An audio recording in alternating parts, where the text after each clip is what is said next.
Friends, turabashimiye. Iyi ni KDTV.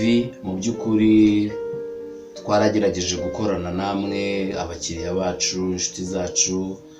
Mbere na mbere turabashimiye ko mwadukurikiranye, turabashimiye ko mwagiye mukurikirana ibikorwa byacu bitandukanye ku mbuga zacu nk'uko bisanzwe. Mu by'ukuri turabashimiye. Ntabwo byari byoroshye muri iyi minsi, akazi twagakoreraga mu rugo turwana, ariko ubu noneho turi kuri tele. Turabashimiye mu by'ukuri. Turagira ngo tubabwire ko dukomeje gahunda zacu nk'ibisanzwe.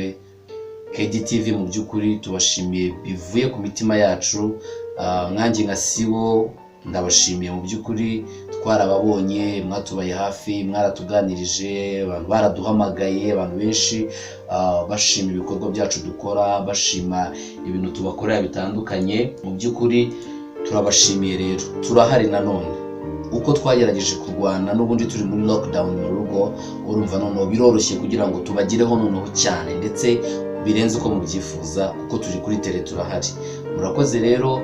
Gahunda ni ibisanzwe, turakomeza kubahiriza ingamba zacu zo kwirinda covid cyangwa se coronavirus, dukurikiza za ngamba, koga hagati y'amasegonda 40 na 60. Mu by'ukuri ntabwo dukwiye kwirara, dukwiye ahubwo gukomeza kurushaho kazi ngamba. Murakoze rero, turabashimiye kandi Imana ibahereze umugisha. Turi kumwe, mwatwandikira kuri nomero iri kuri ekara yanyu, cyangwa se 078 73 50 55 3, mukatwandikira direct tubona ubutumwa bwanyu, cyangwa se mukatwandikira kuri email yacu. Murakoze cyane, iri kuri ekara yanyu. Murakoze.